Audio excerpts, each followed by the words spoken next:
I have some legal docs out. I'm going to see how it plays out. Why would a Christmas tree concierge business not work? I want you to tell me. I saw this LinkedIn post. Every month, I write my boss a $1,000 check. And if I don't make 1,000 cold calls that month, then he can cash the check. I've never once broken it. If a business model depends on spamming someone with flyers in the parking lot of your main competitor, I am 1,000% all for it. If you're not in that Christmas tree subscription game, then where you at?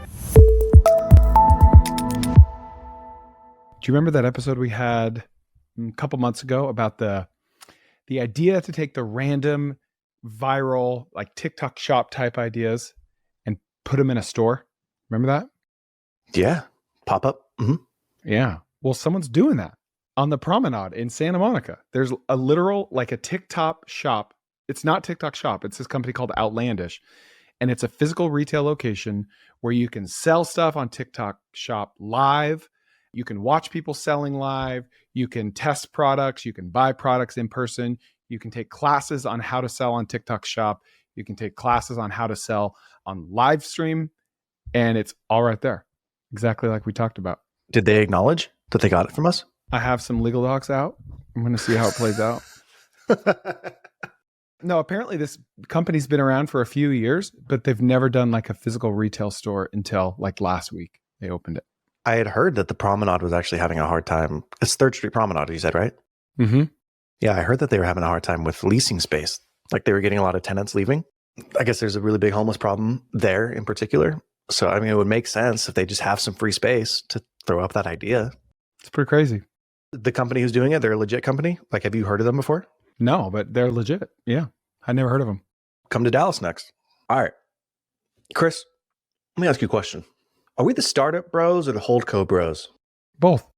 We're the holdco bros. Thank you. You're right. Yeah. That's what we I said. We don't just talk about startups. You like how I just like bulldozed through it? Mm-hmm. You're like, both. Absolutely. You're right, Chris. We are only the holdco bros. So I bought a Christmas tree. And when we were buying it was $120 tree. Typically, we will buy Christmas trees and we spend like $10 or $15. We get a permit and we go to BLM, Bureau of Land Management. Yeah, Black Lives do matter. I agree. Thank you. Black Lives Matter land. And we cut down a tree and it's $10 or $15 and it's a cool experience. We didn't do that this year because the people we usually go with, and anyways, whatever. It's a whole long story. And so instead we went to the place that was selling a Christmas tree near our house at the grocery store. It was $120 to get this tree. So it got me thinking. 2 ideas. One's a dumb idea. One's a good idea. The first one, the dumb idea, is I haven't looked at any of the regulations. I don't know if it's legal or not legal. I can't imagine it's like marketed as legal. But what if there was a concierge Christmas tree business where I buy 20 permits a year. So I cut down 20 trees and I take it and I deliver that to people's homes. Now, you could get like as crazy with it as you wanted, right? Like you could take pictures of it and they could choose it virtually and the kids could look at it and they could name the tree for maybe they named the tree 3 years ago and they've been watching it for 3 years and it's finally ready to cut down. That's kind of too short of a period of time, but you get what I'm saying. Mm-hmm. For significantly cheaper than the $120, I mean, maybe $60, you go up, you cut down 10 trees, costs you $100 because you went and bought the permits. And then you go and deliver the trees to each person for $60. And you just made, $600. Obviously, your labor is included in there. Why would a Christmas tree concierge business not work? Is this the good idea or the bad idea? This is the bad idea. Okay. That's good. No. Okay. Any idea could work with the right distribution and execution. Okay. I will say that, right?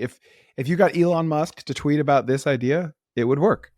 Okay. Just by the law of large numbers. But aren't people paying for the experience of trekking up there in the mountains and cutting it down? No, this is what I'm saying. It costs me $10 to $15 to buy a permit to cut down a tree. Mm-hmm. Or I go to Albertsons and buy a tree in the parking lot that's pre-cut and it costs me $120. Right. So what I'm saying is a hybrid. If I was a young person and I was like, I'm just gonna have a side hustle this Christmas, I'm gonna make $2,000, whatever. Why wouldn't I just buy permits, go cut down trees, and then deliver these to families, and then on the back end charge them another $50 to come pick up the tree after Christmas is done?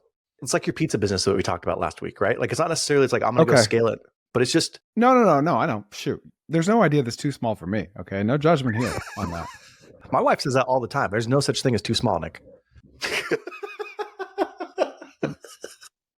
First of all, Cindy, I'm sorry you had to hear that. That's my mom who listens to this. Okay. So and to my mom, you're welcome. Because I'm sure she had a hearty laugh. So this is an alternative to the Albertsons buyers. You're saying it's a cheaper alternative. Yeah. Not to the people who are going to go cut down the tree themselves. Like I'm not marketing to them. Okay, but that's what my question was assuming. Yeah, no. Okay, so I like this because positive cash flow conversion cycle. Collect the money up front. Venmo me $60, or Venmo me $100 if you'd like it delivered. You get paid up front, right? And you could say, hey, 15 of the 60 goes straight to the BLM. That's the permit. The rest goes to me. $40 extra if you want it delivered. Or you could pick it up in the parking lot Saturday morning between 9 and 11 a.m. So I like that. It's cheaper. You're cutting out the middleman. You're cutting out the multi-billion-dollar company that's selling it in the parking lot. Why wouldn't that work? I don't know. Why wouldn't it work? Like it seems like the side hustler's paradise. Like, oh, of course, I'll go cut down some trees. I'll deliver them. And not only will I deliver them, but I'll pay you to pick them up too. Like I'll handle everything end to end. What's the distribution strategy if you're not on a busy corner like Albertsons is? Two things that I thought of to start with. Old school, I know. I'd probably put flyers up at Albertsons. People are there, like they're seeing the tree farm anyways. But then all of a sudden they see this flyer that's like, I'll go cut you down the tree. Cool. You're dirty. Dirty deeds and they're done, they're cheap. That would be one way I would do it. The other way I would do it, again, this is if I was local, I would join some of the local Facebook groups and just say like, hey, I'm doing this year. Anybody who's interested, let me know. Because there are tons of Facebook groups in Eagle, Idaho. I would just go join 20 of them since I live here, offer that as a service and see who bites. I like it. Absolutely. I mean, if a business model depends on spamming someone with flyers in the parking lot of your main competitor, I am 1,000% all for it. I'm in. I'm in. All right. So here's my second idea with this. I got curious and I started chatting it up with the guy who was there. He's not the owner of the tree lot, but he's worked with the company for a long time. And I'm like, hey, how long have you guys been here? We've been doing this for 30 years. He sounds nothing like this, but it just works for this part. This is, yeah. Oh, we've been doing this for 30 years. How do you do it? Oh, we have to get in contact with Albertsons and they award us a contract every few years and we just come and set up the trees. I'm like, really? You've had it for 30 years? He's like, yes, sir, we have. What's the name of your company? Tells me the name of his company. It's a landscaping company. A landscaping company owns this tree lot, right? He's like, yes, sir. I'm like, how long have you been around? We've been around 2 generations at this point. So it got me thinking. I'm like, dude, this could be the perfect business to go out and like try to buy. So what do? We started doing some research. I find the name. This is the meme of Vince McMahon when he's sitting in the ring and it gets like progressively more excited. Oh, yeah. I was thinking Vince Vaughn for some reason. I'm like, what? No. So like the first thing I was just like, you've had this for 30 years? Okay, tell me more. Then he tells me, oh, you're owned by a landscaping company? Oh, okay. You had my attention, sir, but now you have my focus. All right, now's the part of the show where I feel the most uncomfortable, but my therapist says I need to face my fears. So here we are. I've started a newsletter and I want you to subscribe. And what you're going to get every single week are the aggregated conversations from that week that I have on this podcast with an overview of what their business actually looks like. I'm also going to throw in a review of 1 or 2 businesses that are listed for sale. I'll give you my opinion on whether or not the EBITDA multiple is good, or there's customer concentration, or there's red flags or green flags. And then lastly, I'm going to give you one piece of actionable advice every single week on how to buy your first business. So click the link below, subscribe to my newsletter, and let's get back into the show. My grandson calls me the Boomer Silver Tsunami. Go on. So then he tells me the name of the company. I go to the website. Guess what I found on the website, Chris? Please don't tell me it was just plain HTML. There was no website, Chris. They were on beautiful. They were on Google Maps because people had been giving them reviews. I click on the website, Chris. First of all, it's been ransomwared. Can you tell me the business so I can look at this up? Is it the same Google business profile listing for the tree business and the lawn care business? No, it's just the lawn care business. there is no Google listing for the tree business. The first one that comes up is like, your connection is not private. It's like, I can't go to it. And then the second one I tried to get to, I get this like ransomware.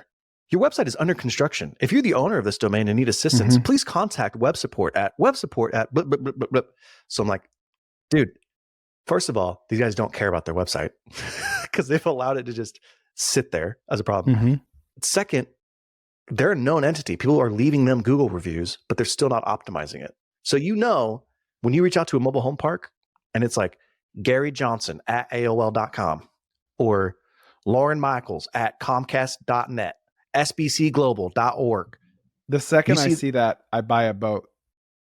Why? Why do you buy a boat? Because I know I'm going to be able to afford it with all the money I'm about to make. What's up? Oh my gosh. So it was so good. Just the timing was perfect. Anyways, so it got me thinking. There have got to be many similar ancillary businesses that are owned by unsexy companies that are operating. And there's one of two options. Option number one, you try to buy the Christmas tree lot from them. I think that would be hard. I don't think they want to carve that out. They're probably like super high margins. Option number two would be going and try to buy this business, because I already know a couple things. Number one, they've been around for 30 years. So they've got a really long track record. That's awesome. They've got people know who they are. They've got a crew. They're delivering good service, etc. They're probably making a ton of money from the tree farm. And they're probably making so much money, they don't care about their freaking website. That's how much business they have coming in. So they're probably close to retirement age. They're in the ballpark of like, hey man, I'd love to talk to you about buying your business. I'm not saying it would work, but there's a chance that you could buy this business. So I know you do the same thing as well. I think there are so many opportunities like this to go out and cold contact these people in your local markets, these local businesses that could potentially be for sale, because they are going to sell in the next 10 years. We know 10,000 baby boomers are retiring every single day, and 1,000 of them are business owners. So as you're out and about, look for little clues like that. Could this be a company that's coming for sale? Because you might just find a gem. I mean, the homepage of their website says click to print coupon. Like, what? Dude, that's a thing? I know. And it like not even necessarily I want to get into landscaping, but if I did, like, dude, this would be a perfect opportunity. This is the type of business that I'm looking for, is like an owner who's making so much money they don't even care about their branding or their website, and they're probably close to retirement. I want to reach out to them. I have like 4 sub business ideas based off of this one. First of all, Andrew Wilkinson was on a podcast and he talked about an idea that I thought was really interesting. You know, they have like the Roombas for lawn mowing now. Have you seen those? I mean, makes sense, but no, I didn't know. It's like a fully autonomous robot lawnmower. And of course, what do the haters say? Oh, insurance. Oh, it'll cut your feet off. Oh, like as if they don't have sensors. It's the future, right? We're moving that direction. But guess what? We've had Roombas in the house for over a decade. Still selling brooms, still sweeping, right? There's room for everyone here. Now, this was said from a tech guy who's probably never mowed a lawn in his life, but his idea was buy a landscaping business and take a subsegment of the customer base and say, hey, we're beta testing these robot lawnmowers. We're going to drop them off and then we'll come back and pick them up in a couple hours. And you just buy a fleet of these Roombas for the lawn. You drop them off, you train it to the yard once, you program it, and you just drop them off on your route. Instead of having a whole crew of guys, it's just one guy dropping them off. Pick them up, charge on the drive, drop them off at another set of houses. What do you think? I just had the mental image that 10 years from now, we don't see Hector driving around doing lawn care. We see freaking Kevin, the nerd, driving around doing lawn care. He's like, can I just kind of pick up these robots? Oh, this one's malfunctioning. I'm just going to go back to the car. Pale white skin, looks like a vampire. Never been outside in his life, making 40 grand a week. Servicing all the machines. Yes. Oh, looks like we got to reboot this thing. Have we tried unplugging it and plugging it back in? That's so good. I don't hate the idea, but that just seems like super capital intensive. You got to buy the landscaping company and then you got to buy all the machines. You don't have to buy a landscaping business. I mean, it's less capital intensive than having a whole crew of landscapers and lawnmowers and equipment. and oil and moving parts. And Oh, these are cheaper than traditional lawn equipment? they're pretty comparable because they're a lot smaller.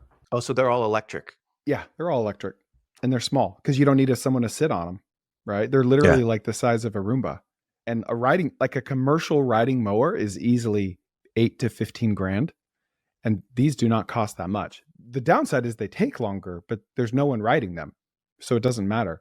So I think for like cookie cutter neighborhoods, like you see in the suburbs, Mhm. 5,000 square foot lawns, these are perfect. You train them to the lawn. It remembers that. You drop it off, you pick them up. So that's one idea. That's a cool idea. Interesting, right? Second idea, this is like far out there in the future, but obviously Figure, Tesla, they're all making these robots and they're going to go in the house. You can't tell me there's not going to be a business that literally just drops off a $10,000 robot at someone's house, cleans it, and then someone comes and picks it up. Like the counter argument to that is like, what? Why wouldn't they just buy their own robot? Okay, well, I just did an episode about a guy that rents out appliances for $60 a month. Appliances cost $300, and some people rent them for years at a time. They would rent the robot as a cleaner? I'm talking about a cleaning business that owns a bunch of like Tesla robots that drops it off. Optimus. They clean the house. Yeah. And then they just come and pick them back up. The way you're thinking about it reminds me of the way we used to talk about Tesla probably, I don't know, 5 years ago, because they've been promising FSD for years. And like you and I would talk about, dude, just freaking buy a fleet of Teslas, wait, and then rent them out. They'll be their own taxi. Like it's very similar to these robots. Yeah. Well, you saw Tesla release that, right? Like the design for it. Yeah. It's It's just, freaking rad. He promised to be ready by 2020. We're a little late. Elon? Overpromising? No. Not our King Elon. All right. So that's one thing. Okay. We're going to go in that direction. That's where things are headed. Does it mean that cleaners are out of business? Not at all. Okay. No. And you drop off robots and do laundry for you, right? We still haven't invented a good machine that does laundry for you. Have you ever seen those machines? They're like hydraulic machines with these huge hooks, and they roll up to a tree, like a fully mature tree, and they dig these hooks in the ground, pull the tree out, and then you go dig a hole in the ground that's the exact same size and just boop, transplant that tree into that hole. Yeah. Isn't that insane? Insane. Or the same, I mean, it's the same concept, but those machines that go and pick apples in large orchards, like they're driving and then they just grab the tree They and shake it. Yeah. It's insane. So cool. Okay. So 2 ideas here. Christmas tree. What's stopping someone from going to a Christmas tree farm, zoop, scooping that sucker out of the ground, whoop, putting it in a pot, right, with extra soil, delivering it to the house. Oh, we have a nice real Christmas tree. You're watering it every week. And then you just zoop, take it back, put it back on the farm, do it again next year when it's a little bit bigger. Did you just invent a recurring revenue model from Christmas trees? If you're not in that Christmas tree subscription game, then where you at? Dude. What was the original version of that? Where you at? Oh, yeah. Anyways. Me. Yeah. Anyway. Yeah. Why could you not do it?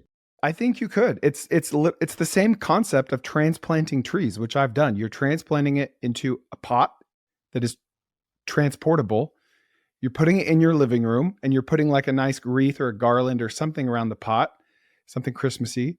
And then you're taking it back at the end of December and you're putting it back on the farm to keep growing. Yeah. I mean, you just charge someone a rental fee. Mm-hmm. It's eco-friendly, baby. If it dies and it breaks, then you charge them the full price of the tree. That's a really interesting idea. Well, those trees can go a long time without water. I'm betting that you could get away with not even watering it that much. There's probably a farmer listening to this right now who's like, oh, these idiots. What they don't understand is so dumb. Birch trees can't survive for that long outside of Mother Nature. Someone slept through agronomy class.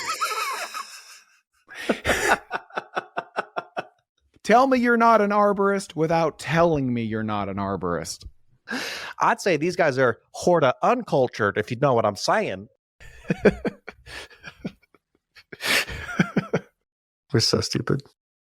Anyway, all right. That's one idea. Okay. Okay. Here's the other idea that I've had for a while. Tell me why this wouldn't work. Tell me why it wouldn't work. If you want to build a house or build anything, you buy raw land, and it's probably going to have some trees on it. Okay. Mm-hmm. What do you have to do? You got to clear the land. Land clearing is a thing. It is a well-established industry. Okay. You can do it with chainsaws. You can do it with heavy equipment, skid steers. You push the trees over, you cut them over, you pull out stumps, you burn the stumps. You can clear land any number of ways. So there's a market there that exists.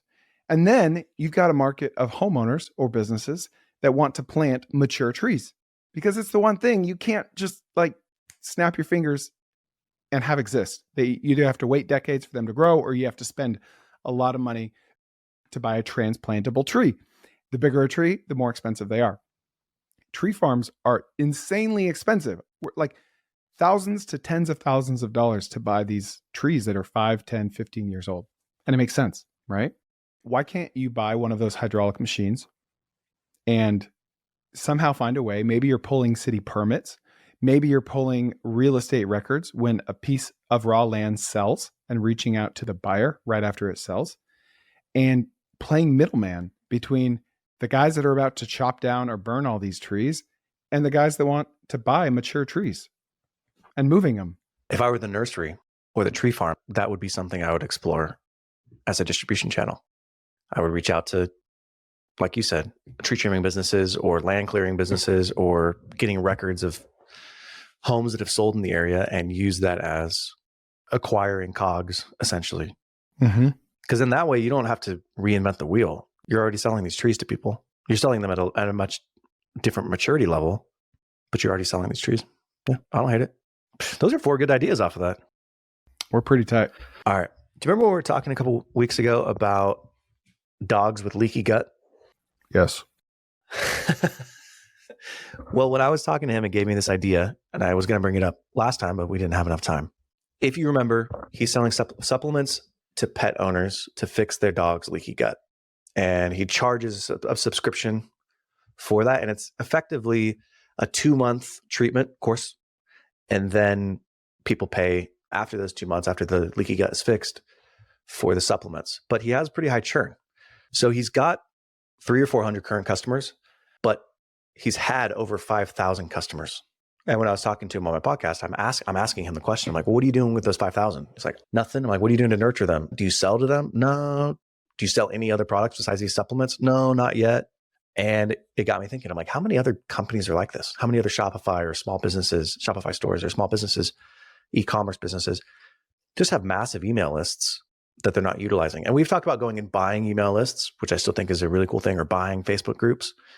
But the idea that I had would be to spin up an agency showing small businesses how to better monetize their customer lists. So, for example, these are some things that you can do with a customer list. You can send surveys. You can do special giveaways. You can announce product launches. You could just start a newsletter to give generalized updates. But your customer list is very similar to LinkedIn. Many people only use LinkedIn when they're looking for a job. Many people are only using their customer lists when they're trying to sell to them actively. So the question is, there's like 3 main questions.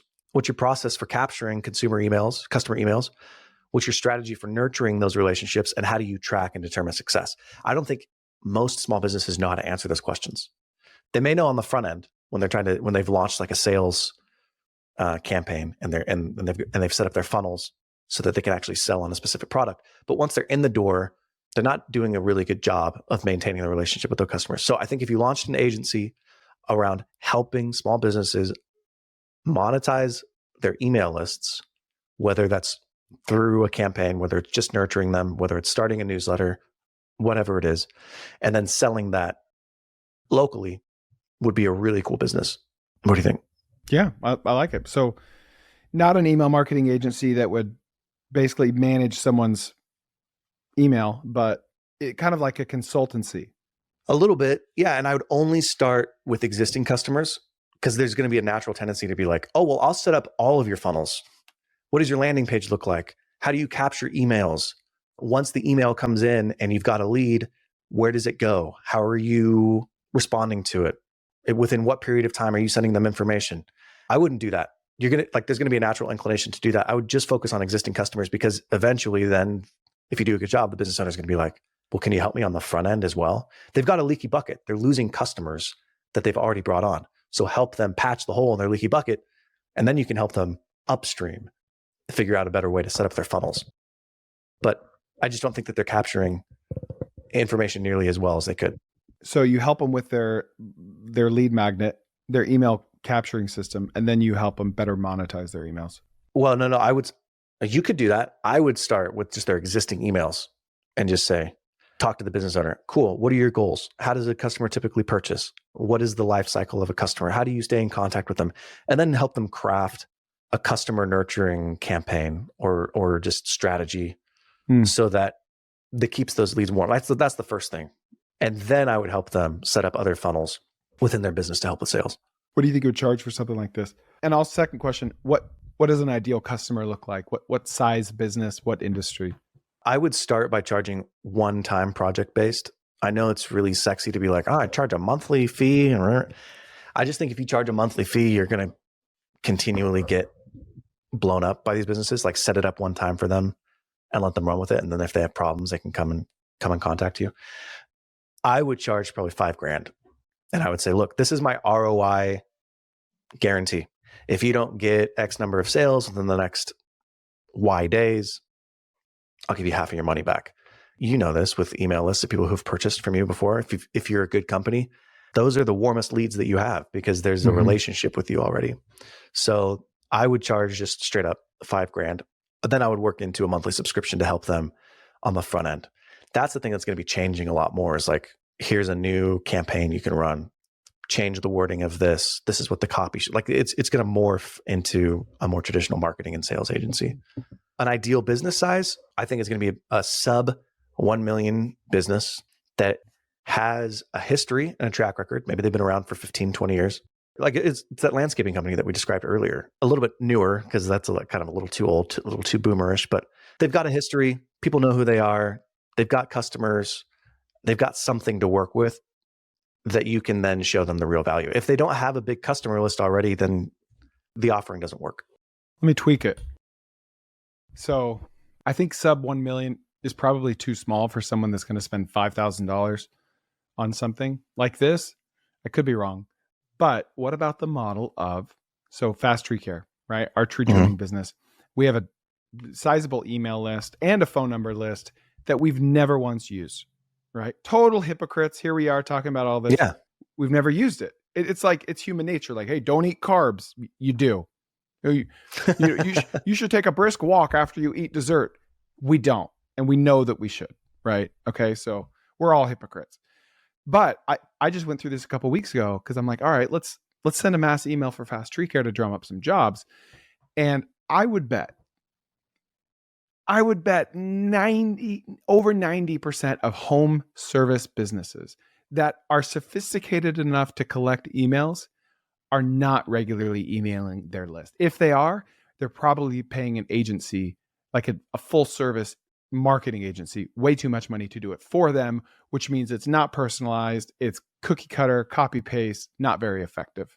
So that means 90% of the home services business out there, I would put at the ones between $500,000 and $5 million in top line revenue. You go in there and say, hey, what CRM do you use? Jobber. Okay, cool. We know Jobber. We love Jobber. Here's what we're going to do. For $0, we're going to go into your Jobber account. We're going to segment your list.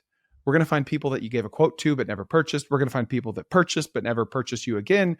We're going to find people that just opted in for whatever reason and they've never bought from you. And we're going to start generating jobs for you from your existing customer list. Well, I could send an email anytime I want. Yeah, but respectfully, you don't know what you're doing. And even if you did, like, you just need someone to click the button. You need someone to hold you accountable. Yeah. We'll just do it for you. Well, what do you charge? Well, nothing. We're going to charge 15% of every job that we bring you. Or we're going to charge you $50 for every quote that we generate for you, every lead that we generate. And that's it. We're just, it's an alignment of interest, of incentives. I like that pricing model. I would go the lead route because it's hard to say, like, it's hard to track, like, did that job close? Did they pay? What was the actual price? It's not hard if they are like diligent at using Jobber, because then it would just be in Jobber and we're already in Jobber. But if they're not, well, that's if they have give you Jobber, access. Right. But we would need access to do this anyway.